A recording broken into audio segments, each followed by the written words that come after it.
What's up, guys? Sports Estimators back with another video. Today we'll be talking about why the 2006 World Cup was the best World Cup in our eyes.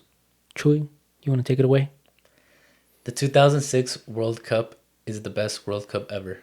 It epitomized what a World Cup should be: competitive games, iconic moments, star power with loaded teams, and it was the greatest spectacle having Germany as hosts. The kits, in my opinion, the nicest World Cup ball. It checked off all the boxes of a great World Cup. In terms of competitive games, 6 matches went to overtime, which is tied for the second most, and it highlights the parity at the tournament. For iconic moments, you had Ronaldo, El Fenomeno, becoming the all-time top scorer at the time in World Cups with 15. You had the Zidane masterclass against Brazil, his headbutt in the final, a young CR7 scoring the winning penalty to knock out England while playing for Manchester United, and of course, Italy knocking out Germany, the hosts, in the semis, and ultimately winning the whole thing with arguably the best defense ever at a World Cup, only allowing 2 goals and none from open play. Do you have anything that you want to add to that? I also want to add the kits, like how you previewed, and the boots. We had some of the best boots in that World Cup, some of the most memorable boots. The Adidas Predators, the Nike Tiempos, Ronaldinho's Nike Tiempos, iconically one of the best Tiempos in that Tiempo timeline. The Nike Total 90s, very nostalgic for that early 2000s period. Coming back? Yeah, and they're also coming back, which are making a comeback now, 20 years later. And also, one of my favorite, and I want to say hot take and underrated, the Nike Mercurial Vapor 3s. I like the way they had, it was a two kit or a two colorway with the main color in the front, with the heel part kind of, how do you Like say? fading? Fading into a certain color. And each kit represented a different country. The yellow and green ones, Brazil. The red and white ones could be for Portugal, Croatia, any team with red in it. The blue ones could be for Italy. And the white and gold ones could be for Germany. The Mercurials with the Nike, with the yellow and green. To me, one of the most memorable kits, or one of the most memorable boots, seeing El Fenomeno cross over that Ghana Oh, yeah. goalie and The step over? scoring the step over and scoring. I think like how you previewed, the most goals in a World Cup. Yep. And I think another thing too, another storyline that made this the one of the best World Cup is that it was a bit of the passing of the torch, yeah, where you had the legends of the game from the late 90s to the early 2000s playing in their last World Cup, like Ronaldo Fenomeno, Ronaldinho, Zidane, passing the torch to future all-time players in Ronaldo and Messi playing in their first World Cup. yeah, And also, going back to the star-studded lineups, every team that won a World Cup, with the exception of Uruguay, had all-time legends playing on their teams. Real quick, if we want to go through the rosters for the top teams, this was England's golden generation: Ashley Cole, Rio Ferdinand, John Terry, Steven Gerrard, Scholes, Lampard, Beckham, Michael Owen, and Rooney. Brazil had Cafu, Roberto Carlos, R9, Ronaldinho, Kaká, Adriano, Robinho, Dida. They were the reigning champs. They were coming off, 4 years later from that 2002 winning team. Spain, who was 4 years removed from going on to be world champions, they basically had the same lineup. It was Xavi, Iniesta, Fabregas, Torres, Villa, Puyol, Ramos, Xavi Alonso, and you had Real Madrid legend Raúl. France, the finalists, had Zidane, Thierry Henry, Trezeguet, Thuram, Frank Ribéry, Makelele, and Patrick Vieira. Argentina, Riquelme, Crespo, Tevez, a young Messi. Germany, the host, Oliver Kahn, Klose, Michael Ballack, Philipp Lahm, a young Podolski and Schweinsteiger who would eventually become World Cup champions. And you had Portugal with Luis Figo, Deco, Carvalho, a young CR7. The Netherlands with Van der Sar, Van Nistelrooy, Robin, Van Persie, Snyder, a team that in the next World Cup edition would make it to the final. And lastly, Italy with Buffon, Cannavaro, Nesta, Totti, Luca Toni, Del Piero, and Pirlo. And outside of those powerhouses, you had other world-class players. Drogba, Yaya Touré, Pavel Nedved, Petr Cech, Vidic, Shevchenko, Zlatan, and even Luka Modric. To round it off, this World Cup had a record 10 Ballon d'Or or FIFA World Player of the Year winners, all of which we already mentioned. Jesus Christ. With that, I want to say this to me, in our time that we've been alive, was the peak of soccer at the time. And I think still is. Name me another World Cup with that many superstars in it. Name me another World Cup where each team deserved to be there. Name me a team where we've seen in past World Cups where a big heavy nation didn't make it to the World Cup. In this one, every big name nation was there. Even, one team that you didn't go over was the Mexico roster. We had Rafa Marquez. We had Gerardo Torrado. We had Pavel Pardo. We had Andres Guardado. We had Carlos Salcido. We had the names of Kikín Fonseca. I was waiting for you to say that one. I'm not gonna say the other name, but he scored 2 goals for us. Antonio Nelson Sina, which arguably I'm not gonna get into detail, but one of the best nationalized players for our country. This to me was the peak of soccer. During the time that I watched this World Cup, nothing will ever top it. Not the 2010, 2014 comes very close. 2018 to me doesn't scratch it. 2022 kind of. It had the best final ever. 2002 did have the best final ever. 22. But 2006 is right behind that final. Yeah, that final. That's one thing. Like with that final, like it had such an iconic moment. That Zidane headbutt, bro. Yeah, that was like a viral. This was when we're kind of showing our age, but like YouTube was like kind of just YouTube was new at this time. Yeah. And I remember it going viral on YouTube. It's just crazy to think that the best player at the tournament headbutted somebody and got sent off in the final, which actually leads me to a crazy what if. If Zidane doesn't get sent off and France wins, is Zidane in the GOAT combo? Zidane would be in the GOAT combo of being one of the greatest players of all time. These people watching may be too young to remember, but to me, he was one of the best midfields, one of the most dominant midfields. What he did with the ball at his feet was magical. This was magic written all over it. Whenever he stepped on the ball, you would see sparkles come out flying from his heels. If you haven't seen it already, just look up Zidane highlights versus Brazil. It's like insane. The way he moves off the ball, his feints, the way he read the game, the way he knew how to make opponents miss. Another thing about this World Cup is that it was kind of the death of that like classic number 10. Yeah. That like player that was super skilled on the ball, wasn't necessarily the fastest, like, Zidane, Riquelme, Totti. Once 2010 came around, it was kind of like Barca style had dominated possession-based soccer, and you wouldn't really see those number 10s anymore. So this was probably the World Cup where you saw this many players with that specific skill set. Yeah. And like how you said, Kaká, which, dominated for Brazil, you saw players like him kind of fade away with the new style of play that Spain brought into the world. After that, everybody just kind of wanted to play that tiki-taka style of play. Nobody wanted to play that freestyle football, that joga bonito style of Brazilian ball. No more tactical set pieces. It was more of like, play in a triangle form rather than play the long ball. Try to have your player beat one-on-one the defender to kind of get a shot off the 18. There was more, I think, different styles being played. Yeah. It wasn't like now where everybody kind of has this idealistic mentality of like, this is how soccer should be played, and everybody tries to play like that, even though you don't have the personnel. There was more teams with like different styles. Yeah.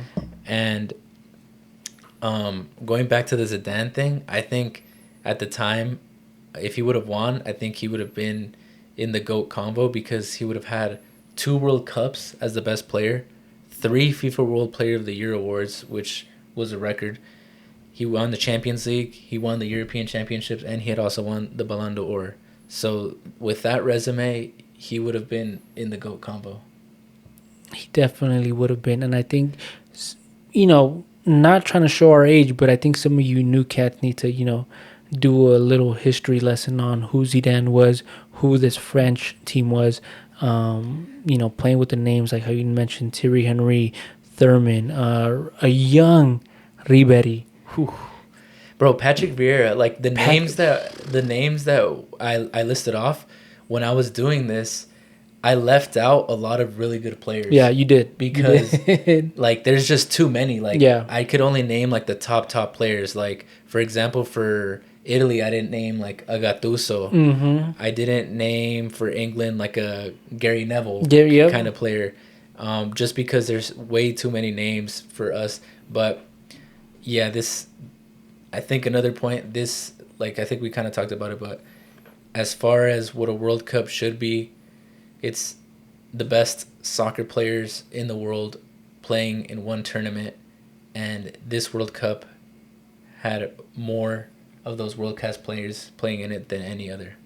And everything like you mentioned, the nostalgia, the ball, the kits, Bro, the the ball boots. is the nicest World Cup ball World Cup ball in my opinion by far. Like I don't think anything come close to that World Cup ball. Yeah, like we've both, you know, have agreed this is the best World Cup ball of all time. And I had this ball at once upon a time. Me too. My brother took it out to play and never came home with it, bro. Bozy. That fool never came home with it. I was like, it felt like I went through a heartbreak. Like, bro, I locked myself in my room and just, I couldn't believe that this fool lost the ball. But even the kids, bro, the Brazilian, the T90 kits that they're trying to bring back. Fire. Portugal's kits. The way Nike's trying to relaunch that T90 series won't ever scratch the surface of what these kits meant to us at the time. Nike needs to kind of sharpen their pencils and redefine the way they're gonna release these kits, because the T90 series that they just dropped is kind of like a print on, like a kind of like a print on, rather than those where, you know, the lines were stitched on. The player version kits just felt so much, the quality of the kits felt so much better. You could even see it through the TV.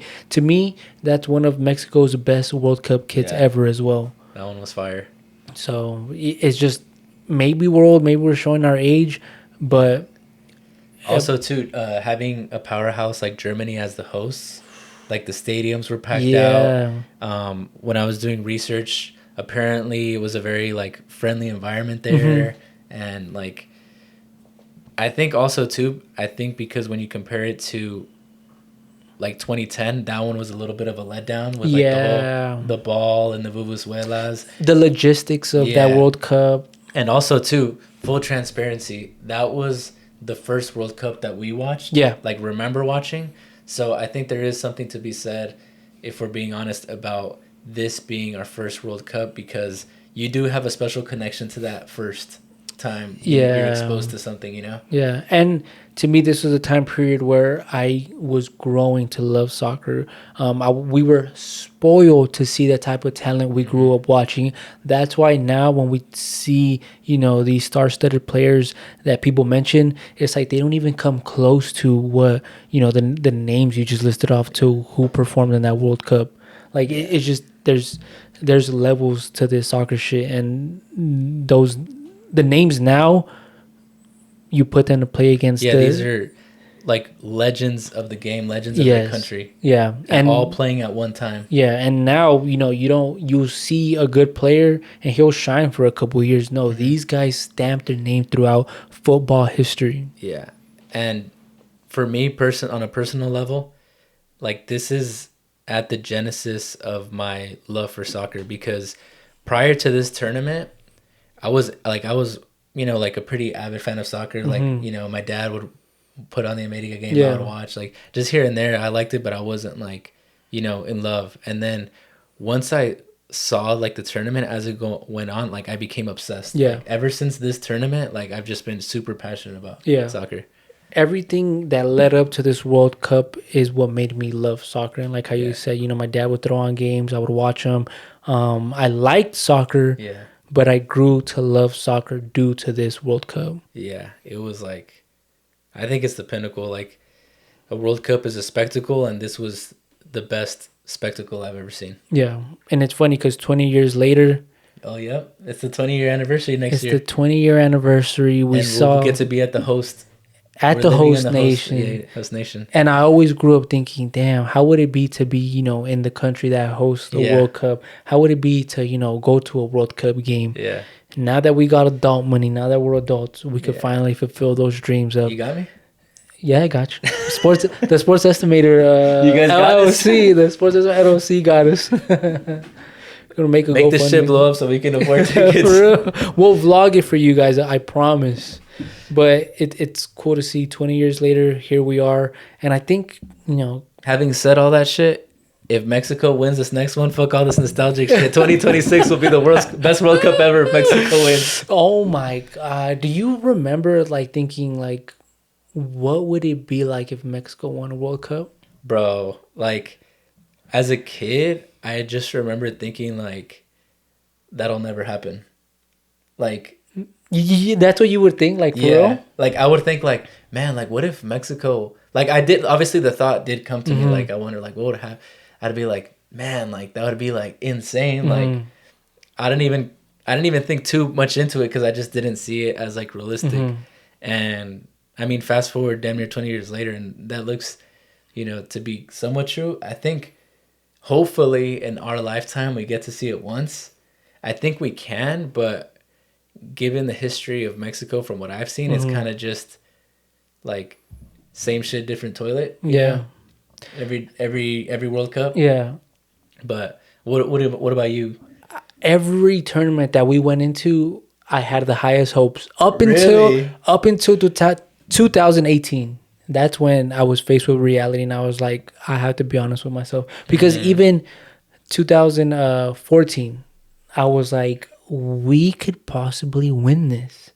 2010, I was like, we could possibly win this. 2006, my virgin eyes, not seeing too much soccer, I was so hardcore. I was so passionate. I skipped school to watch the first World Cup game. That first one that we played Iran. I remember watching it. Oh, I remember watching that too. And I didn't go to school at all. I remember watching it, and I remember winning. I remember going up against Cristiano. Even though we tied out Angola, I was like, bro, we're still gonna find a way to win this World Cup. And not going too far ahead, because we're going to end up dropping a video of this 2006 squad for Mexico. But well, that's the closest that we've seen, in our lifetime, Mexico be to advancing to the fifth game. Yeah. Because it went into extra time. Yeah. Not even, did we go into extra time against the Netherlands on the no era penal? I don't think we did we? I don't think we did. Because they scored 2 last-minute goals. Yeah. But yeah, I mean, I always thought we had a fighting chance, but I felt more closer as I was younger, and that dream has faded the older I've grown, that Mexico's going to win. Yeah, they scored in the 90 plus 4 minute. Yeah, see, in 2006, we lost in extra time. Yeah. Against the GOAT. And honestly, I thought Mexico actually outplayed Argentina in that game, which was pretty crazy. It took that crazy volley from Maxi Rodriguez. If he shoots that 100 times, that's probably the only time he actually scores it.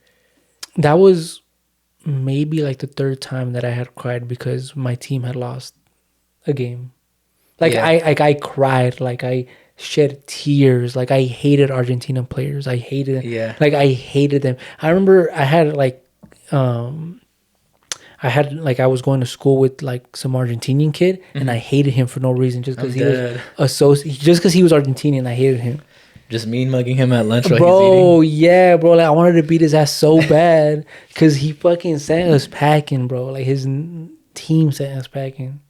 But you know, it's cool to see. It's cool to see these different generations growing up with soccer. Because now you could say, you know, there is a lot of stars in the making. You Yeah. know, once looking back at it, or you know, 20 years from now, we're gonna look back at it and see all the teams that made it this year, or you know, Yeah. for the following year, and see, you know, who's And a big star and who outlasted and who cemented their careers. and I think Messi and Ronaldo kind of prevented other players from reaching that level of stardom. Mm-hmm. So I think now that, you know, this is probably going to be both of their last World Cups, Yeah. maybe going forward we're going to see, you know, World Cups where there's like a bunch more Ballon d'Or winners, you know what I mean, in one edition. Yeah, that is But as true. of now, 2006 still has that record. Because imagine if Ribery would have won one of those Ballon Oh, that's d'Ors. true. That would have been another one. That would have been another one, bro. That's crazy. That's Dino, though, bro. That was peak Dino. That Brazil team. He kind of let down at that World Cup though. Like at the time, he was the best player in the world, Yeah. but he didn't. I remember everybody kind of talking about how like, oh, when's Ronaldinho gonna Yeah. step up? When's Ronaldinho gonna step up? Like I think Brazil. Don't quote me on this, but I'm pretty sure they were probably the favorites to Yeah. win because They they were- had like the most star-studded team. They were the reigning champions at the time. Ronaldinho was regarded as the best player in the world, and he still was the best player in the world. Like just because Cannavaro won Yeah. the World Player of the Year that year doesn't mean that, you know, he was better than him. Yeah. But nah, that was just kind of like, I'm telling you, that's when I fell in love with soccer, like peak Ronaldinho, Peak Ronaldinho, bro. And then that English team, bro. Like, the golden generation. it bro. seems like every year it's the same story for England. They have a star-studded roster. Mm-hmm. Some of the best players of their nation. Names that carry weight. Even like 2018, I thought they had a chance. 2022, I thought they were gonna make it to the final. Going into this World Cup, Is it coming home? I don't know, bro. Every time I've said that, We're gonna do a deep dive on the World Cup. yeah, When we will. when that time comes around, like breaking down like every team. Yeah. You know what I mean? It'll be But- fun. It'll be fun to break it down. But shit, man, I'm excited. Yeah. That was our video on why the 2006 World Cup is the best ever. Let us know which World Cup you guys think is the best ever, and let us know which World Cup is your personal favorite. In my opinion, the 2006 is the best World Cup ever, and for personal reasons, it's also my personal favorite. But let us know what you guys think, if you agree or disagree. And please, as always, like, share, comment, subscribe. Let us know what you guys think. And also, don't quote us if this isn't your favorite World Cup.